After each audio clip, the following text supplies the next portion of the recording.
Well, hello guys, and welcome back to the Pain and the Power podcast.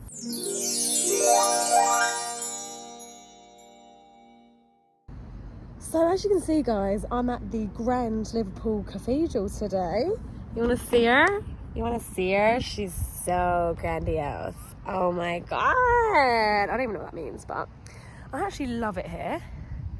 And I haven't been for ages. The reason why I'm here is because I actually thought today was my last day of uni, and it's not, it's bloody tomorrow. So I've come all the way down into town for no reason, but if I'm going to be here, I might as well visit my favourite place. Now, what I want to quickly talk about today is what keeps coming up for me is that I've been letting this world, is that a stain? I've been letting this world tell me who I need to be or what I want to be, or I've just been letting so much get to me and make me doubt the possibilities of my dreams, the possibilities of my dreams and desires, right? I've been really letting limiting perceptions, limiting beliefs get to me, right? And I feel like it's because I do feel like I've been in the mainstream, like I feel like I've been really head down in the mainstream. Not even head down, because I haven't been head down, I've been like drowning in it. But recently I've been really reconnected to my queerness, right? And I've been watching The League of Their Own, and literally it is, by the way, an incredible series, an incredible underrated series. Like every story in that series is incredible. Like it has actually just really inspired me, and I keep thinking about those women, and I know that they're real stories, they're real people in real history, you know, so, and I feel so connected to that. And it's made me feel like, hell yeah, I'm gonna do what I want to do. Like, hell yeah, I'm going to pursue this alternative reality. Hell yeah, I'm going to pursue my dreams and my passions. And you may call me naive, but I don't believe it. I don't believe it for a goddamn second. So, yeah, that's where I'm at. Anyway, what happened was, when I came here, I was like, right, I'm going to go inside first, actually, which I wasn't planning on doing. And I just felt like I should go inside. And I kind of wanted to just have a minute with the space and, like, with the chapel or, like, whatever it is, like, with the space, because it's such a big spiritual space. But, of course, like, I'm not really religious. I'm very spiritual, but I'm not really religious in any way, shape or form. And I do believe that religion is quite indoctrinating. Obviously, love to everybody, believe what you believe and practice what you practice. Like, no hate, no judgment, no, you know. But I do personally believe, the reason why I personally don't follow in, like, the religion is because I feel like it's very limiting. It's very rules and regulations, and it's also very, I feel like it kind of annoys me and it kind of upsets me a little bit how they've manipulated everything to be like this, you know, and how God is a man in the sky. I mean, if God's anything, it is not a man, y'all. Come on. I mean, really? Really? A man? Come on. Are we so silly? No, but I'm kidding. No hate to anyone, but God is like life itself. God is in everything. God is the sun, the moon. God is source vibration. Like, God isn't a person in the sky. God is so limiting to think of God that way. And it's also so, like... Anyway, I feel like I went in there and there was a bloody thing going on, like a sermon, or like, what do they call it? Like a Holy Spirit thing. I used to go to church. What is it called? The Holy Communion. That's what they were having, or whatever it is. And I'm like... And then he's like, basically saying something about sins and blah, blah, blah. And I just thought... You're speaking for me. Like, I wanted to come in here and sit down and feel the presence of my God and feel the presence of of God. I wanted to feel the presence of God in my own way and feel that. But because you're standing here in your little robe talking about sins and all that, I can't sit here now. You know, and if I do sit here, I've got to copy what you say, or I've got to listen to you, sir. And, you know, no, my way of connecting to God is not watching a man in a robe talk to me about sins. Do you know what I mean? Like, that's not my way of connecting to spirit and the universe and the, like, you know, the power of love. But yeah, it was just interesting because I felt called to go in, even though that wasn't really what I came here for. And then I went in and it was like, I was disappointed, and actually I felt a bit emotional. I don't know, because I was just like, oh, like, you're here doing this, are you? And I just feel like it really resonates in this message that I want to bring today. Is like, why is it that so much of what we do is governed by all these forces that are actually not from a place of our own wants and desires and dreams and needs, right? So much of the time, I keep talking about it, is how we make our decisions based out of fear. And not even just fear, but based out of, like, what is known to us, because we're so comfortable in what is known. We don't dare to reach out of the box. And that's why my queerness right now is liberating me, because I'm like, no, I knew I was meant for more. and I knew I was connected to something bigger than this, and I knew I wasn't being silly and naive for dreaming more, because why on earth would you be silly for believing that more could be? It's so boring and silly to just limit yourself to this idea of like, this is life and it's this tiny box or nothing, and you know, you stay in it and that's how it goes. Oh, it's just how things are, it's just the way things are, you know. No, darling. You know, if there's ever been a need for change, it is now.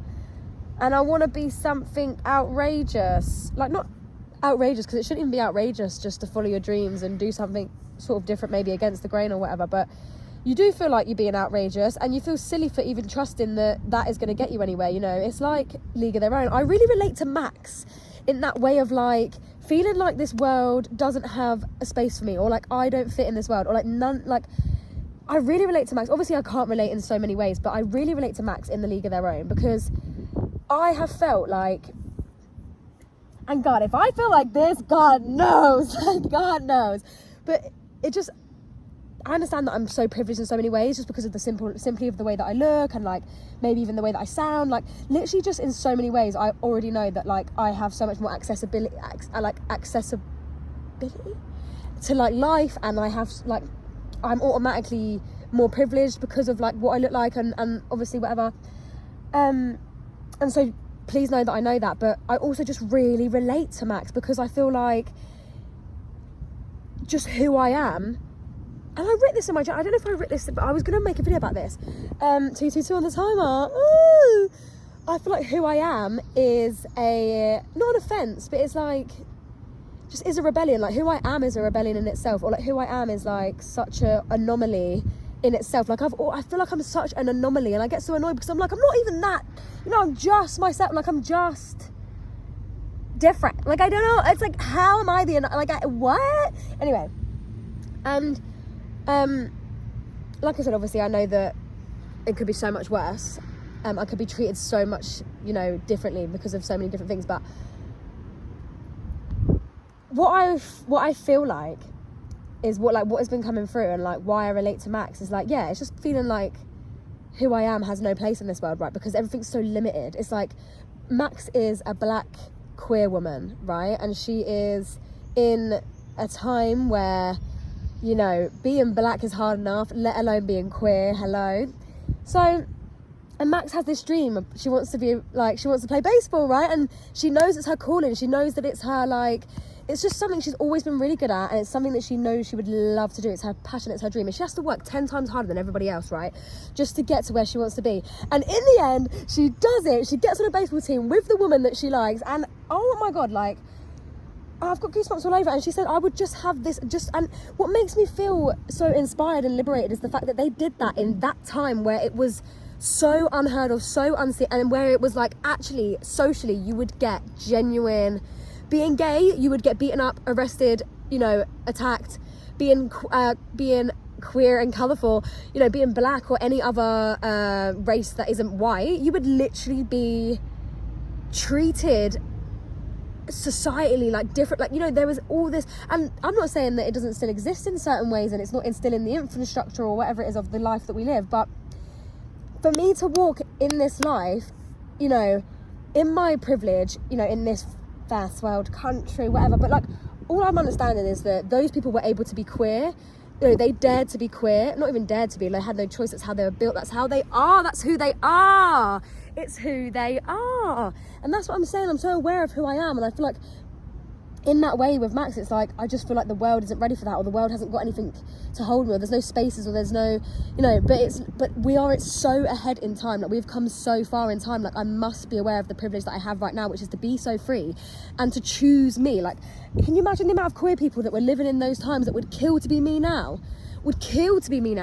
And so of course I'm gonna follow my dreams. Are you joking? Of course I am. I'd be an idiot not to, and I'd be actually doing everyone an injustice, all my queer ancestors and my family, my soul tribe and my soul family that walk this earth with me, and they might not be in physical form, but oh my God, do I feel them and do I know them, and they are all kinds of everything, okay? Oh, my family. They walk with me, right?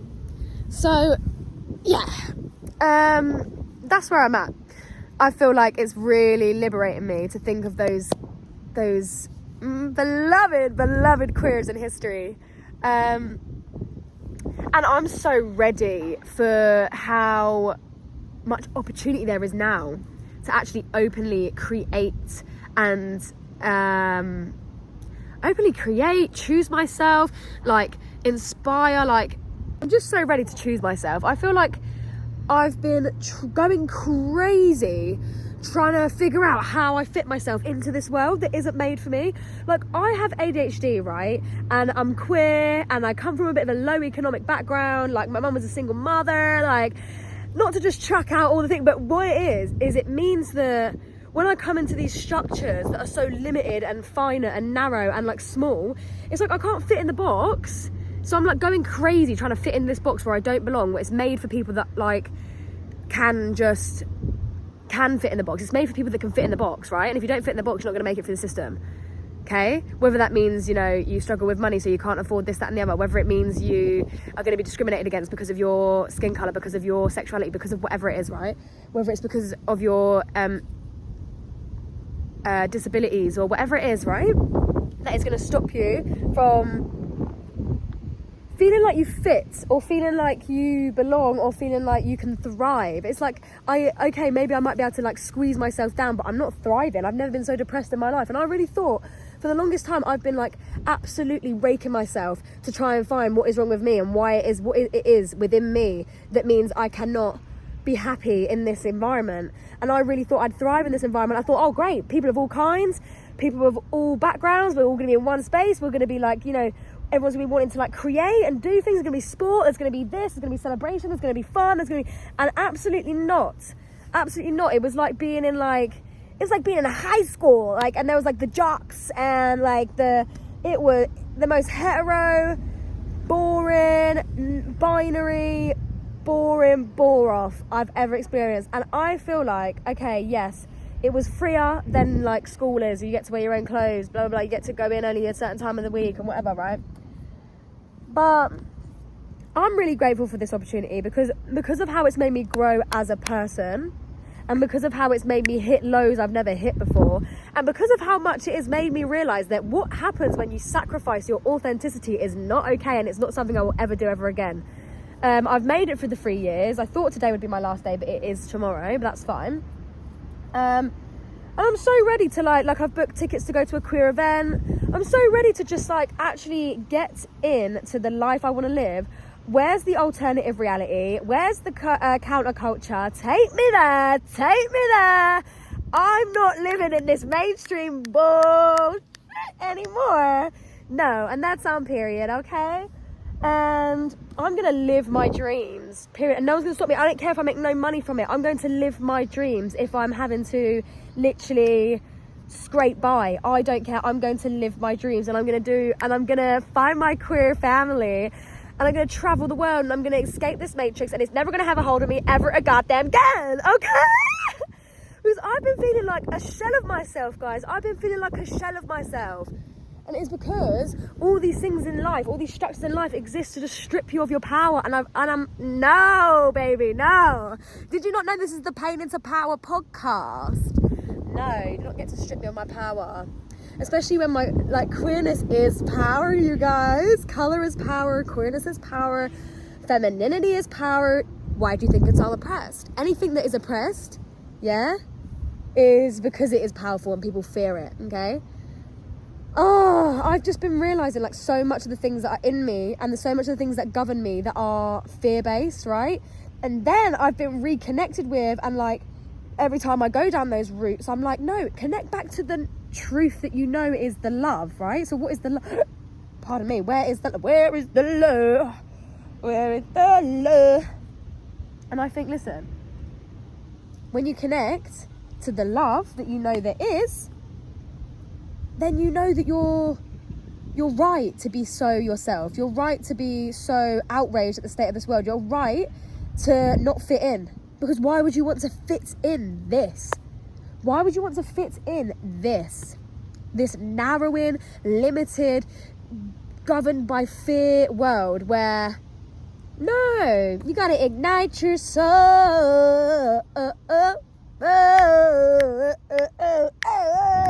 Guys, I need community. I've been on my own for far too long.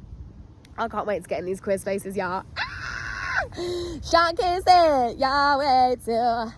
Like, I've been really like suppressing the best parts of myself, thinking that, ooh, like worried that who I am is just, it's not gonna fit in no box nowhere. But goddamn, God forbid I did fit in the box, because I'd probably stay there and be a boring ass. Ooh, I shouldn't swear. I'd be a boring ass girl. A boring ass girl. I'm hoping that doesn't count as swearing, guys. Yeah, like, hello. I'm just so glad that I know who I am.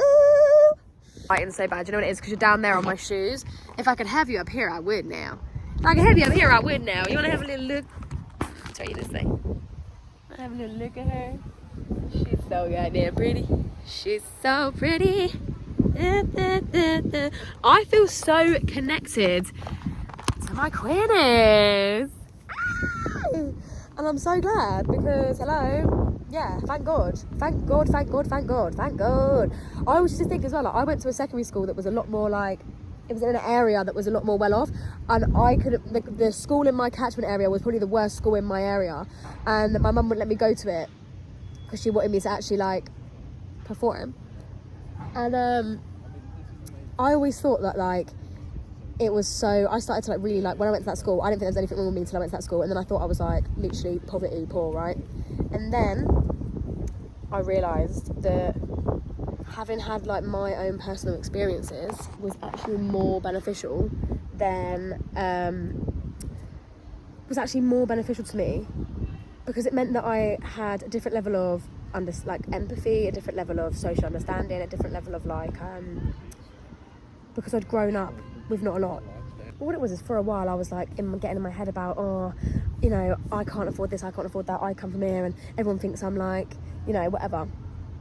That's how that environment kind of made me feel like that there was something wrong with me. Again, isn't it funny how there's something wrong with me? And then it was like, when I came out of that environment, I was like humbled again, and I was like, no, like, oh my God, like, it's brilliant that you had this upbringing, because you're able to really see people and love people unconditionally. You have a level of strength and resilience and intelligent, and you're streetwise, and there's things you've seen that those people will never have seen, and that equips you with a different level of strength, a different level of insight, a different level of, and now when I go and be doing my community work and being the person I want to be and go pursuing my passions and go putting myself out there, now when I meet with people and I do my community work, I will be able to hear people and hold people and see people in a way that those people that went to that school never, ever, ever will be able to see the people standing right next to them.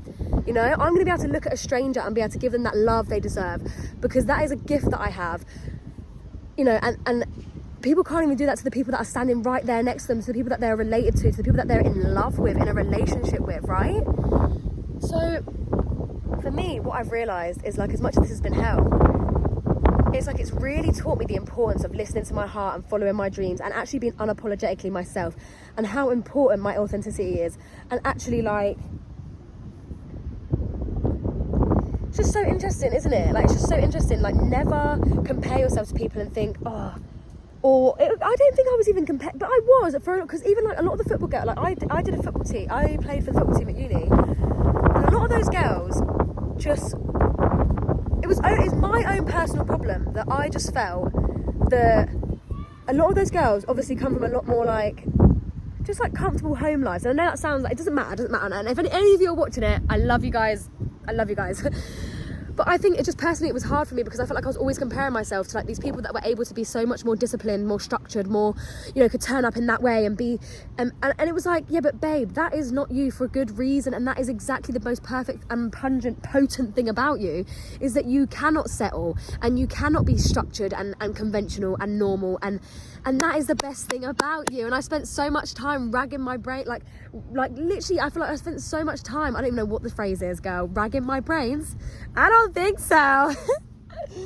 But I spent so much time like actually dragging myself through the mud a little bit, and like just being like, you need to like go to the gym more, and like I try to put all these ridiculous expectations on myself. The thing is, I'm not supported in those same ways. Like, I was here doing this work on my own. I love my parents, but they've never been close to me in so many different ways. Like, my dad physically isn't there because he lives in another place, and then my mum, there's just different, like, we were distant for other reasons, and I just haven't had that like familial, like I've never been like around loads of my family really. Like, a lot of my family don't really live where I live. Don't get me wrong, I lived with my mum and my uncle, funny duo I know, but my uncle was quite a severe addict and he lived with us, so that was about as close as I got to having like a sibling or friends or family like around me, you know, all the time. And so that's why I made chosen family in street culture, like not in street culture, but like in a way, kind of, we were always out on the streets, you know, as a unit, as a family, as a co-op, like as a collective. And that's where I really struggled. One of the main things I struggled with was coming here and having to lose that, right? And so now all I've been craving is like soul tribe, soul family, and I just didn't find that in the uni environment. Like, it was just all superficial, very couldn't go below the surface, couldn't find those people that I really clicked with, couldn't find those people that were really just bearing their souls to me, you know. It wasn't like that. And I felt like because I'd grown up and I was used to people bearing their souls to me, because we live in a low economic area where people are dealing with things that are so raw, you know, you can't hide the fact that you're dealing with poverty. You can't hide the fact that your mum's an addict, or you can't hide the fact that, you know, all my friends, we had such raw lives, you know, but there was no judgment. It was all love, because obviously we all came from similar backgrounds. You know, and I think it's funny because we didn't always have the privilege to pretend like everything was fine. And this is what I've realised about everybody in life. Everybody in life just goes on pretending like everything's fine. It's not about pretending everything's fine. It's also about like showing this certain version. So it's like, oh yeah, we're normal, we have a house, and I have a husband, and I got 2 kids, and this is our house, and this is our life. And it's like we almost are always performing to this social standard all the time, and this social etiquette that I had no idea about, because when I grew up, we didn't have the privilege of that. We didn't have the privilege of keeping up these social norms and this social etiquette, that we had clean clothes, and that we had, you know, nice food and full fridges, and we were working good jobs, and we were being good citizens and good, you know, because we didn't have that privilege, babe. Like, we had things, our life were crumbling constantly. We had to deal with things every day as they came. We were dealing with spontaneity every 5 minutes. Like, we were dealing with, how are we going to afford dinner tonight? We were dealing with, you know, that's what I think kept me so real, raw, and in the actual present life of like, I see you, I feel you, that real raw human. You know how I've seen my friends in some places, and my friends have seen me in some places, you know, and we've been with each other through some experiences, man. And what I feel like that does to you is it makes you, you know, unable to pretend, and unable to be so perfect and so structured and so disciplined and so, you know, and well done for being so structured and obedient. Well done for being so obedient. Why do we get praise for our obedience in this life, when the very thing that we are so obedient to is the system that does not serve us, only exists to limit us and to contort us and suppress us? And so this is the system that we're so happy with ourselves for licking the of, you know? And it's like, actually no, like, you know, that doesn't serve you, babe. But moving on, I just feel like that's what I've learned. It's like, it's so interesting that we never had the privilege to be so shiny and sparkly on the outside, and I think that's what kept it so authentic, right?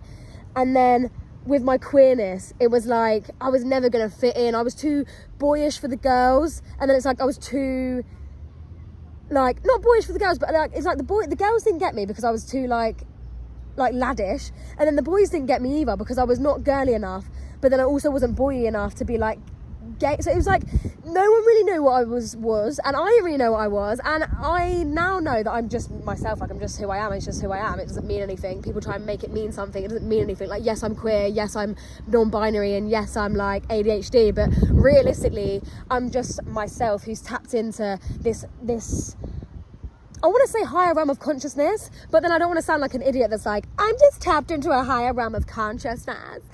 But in a way, like, queerness it's like this other alternative option, like, oh wow, so bloody extraordinary, like, not extraordinary, sorry, but like so, you know, far-fetched that maybe we could actually fancy our own genders, or maybe we could wear a pair of trousers even though we're female. What? You know, and in that time of the League of Their Own that I've been watching, and in that time of the historical queers, right, it genuinely would have been weird for women to wear pants, like to wear trousers, sorry. And in the League of Their Own, there's this one baseball player who's on the team who always wears pants in public, and it's just so good. You have to watch the League of Their Own. I'm obsessed. I love stuff like that really, really captures the reality of queer life in those times.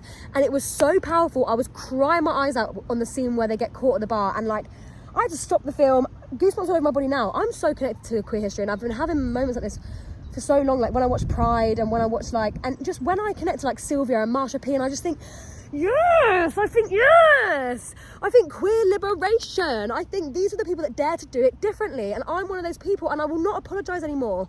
I will not hold myself back, and in fact I will not give myself the grief, you know, being so hard on myself because I can't be this, be that. What was I doing? But it's just because that's what the world makes you feel like. That's what the genuine environment that I was in and that I have been in for the last 3 years have made me feel like. Like, just a shell of myself, man. And I'm just breaking out of barricades. Oh. We are close. Hello. Hi. Right, well, I'm quite embarrassed, to be fair. Well, I suppose, look, we're breaking out the barricades, and that's just exactly what you've got to do. I'm so publicly humiliated right now. But you know what? I'm not actually. I feel liberated. I'm like, yeah. He didn't even give a shite, really. He was just like, I was like, you're right. He's like, yeah, you're a weirdo. I'm like, yeah, I am. Because that is it, innit? I'm bursting out the barricades. Like, I don't care if someone hears me, sees me, whatever. I don't care. I'm liberated. Even though it's not even been my last day, but I know that it's ending, and I just feel so in my power. Like, poo. I still struggle mentally, like, every day, and like I still feel quite lonely and whatever it is. But this is the thing. The chosen family is all I'm aching for. And I'm going to end this video on this note specifically.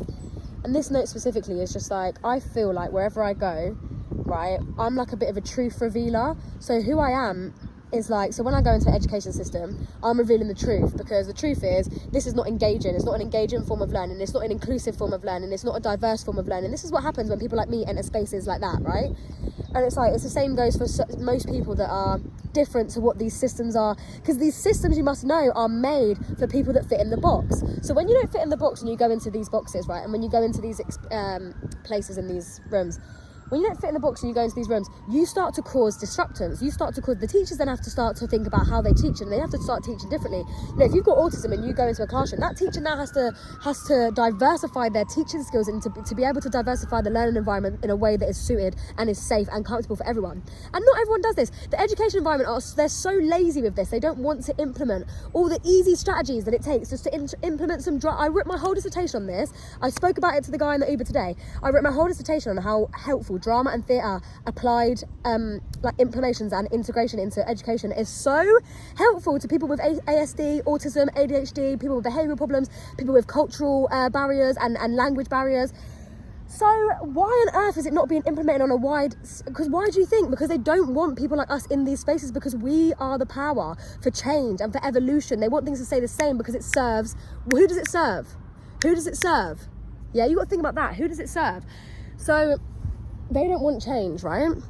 They want these spaces to keep nourishing those certain types of people. So when people like us walk into those rooms, we demand change, and it's uncomfortable for yourself and the people involved, right? So you even feel like something is wrong with you and you can't fit into these molds or these boxes, right? But actually it's just that these environments have been made specifically for a certain type of person. And actually what should happen is the education system itself should diversify to be able to create more inclusive, diverse learning environments. That's what should happen. There's nothing wrong with you. The world just needs to change. There's nothing wrong with you. You know, you think about, right, being queer about 20, 30, 40 years ago, couldn't happen, okay? You would have to be hiding behind your doors. Now look about being queer, right? We can do it in the open. We can hold hands in the open, and you might get some grief still, because some people still hold hatred in their heart, which is crazy, but you know. But the point I'm getting to is like, isn't it crazy how just 20 years ago, just 30 years ago, I couldn't even be myself? And it's like, the world needs to understand that that is something of love. That is something that we need to account for, and we need to, you know, check. And so now we've changed to a society where queer people can get married, queer people can access this, access that. Oh, thank you so much, you know. But it's like, there was a time where we couldn't exist because of the general consensus that is put out in order to serve who? In order to serve who? Straight white men. That's who, okay? And look, I'm sorry to say it as such a labely thing, but that's what it's given. Like, just more heteronormative, more sort of like, just probably richer. They want to keep it they want to keep the rich and the poor. You know, they want to keep, you know, they want us segregated, my darlings. They don't want us winning. They don't want all of us winning, even though we could all be in our own little ways in every little aspect. It could be so easy to do that. But we can't even imagine that world because we're so convinced that there's nothing else to it and this is just all it's got to be. Think about history, man. Think about how difficult it used to be just to walk this earth as a black person, and look how much has grown. And don't get me wrong, work still needs to be done. In fact, girl, you already know. I don't have to tell you. But it's again, look how it was literally like illegal to be a queer person and to step in this world. And now look at and it's, again, there's still work to be done. Pride was a protest before it was a party. You know what I'm saying? But it's just like, it's just so interesting to me. It just makes me have hope for the fact that actually, okay, they dreamed this into being for us. My queer ancestors, okay? My queer and colourful ancestors. They dreamed this. They ached for this reality that I live now. They ached for it. They ached for it. Do you understand? They ached for it. And so now I'm going to use it. Now I'm going to use it, and I'm going to unapologetically be myself, and I'm going to do my queer ancestors justice. Period, I am. So I hope this inspires you to do the same, my loves. There's nothing wrong with you, okay? Nothing wrong with you at all, as long as you come from a place of love, okay? And we're changing the world as we know it, okay? Love to you on this fine day, my loves. Ta-da. Quick side note, I just want you to know you have power in every moment. I was just thinking, like, what can you do with the now? Like, my ancestors are making me think, what can I do with this now that I seem to be so dissatisfied with and so upset with? What can I do with this now? This privilege in the now, this power that I have in the now. The power of the now. Is that the power of the now? You actually have the power of the now. So what are you going to do with that power? You have power in every moment, my darling. Yes, you do, sir. Yes, you do. So yeah, just thought I'd put that in as an extra message. So I need to think about what I want to do with my now. Yeah. And the ancestors are with me, and they're with you. Use your power. What is it that you desire? What is it that you came here and you were made here to be? Well, no, what did you come here to be, and what are you made to be? Anyway, kidding. You know what I'm saying, okay? Follow your wildest dreams, baby girl. I love you.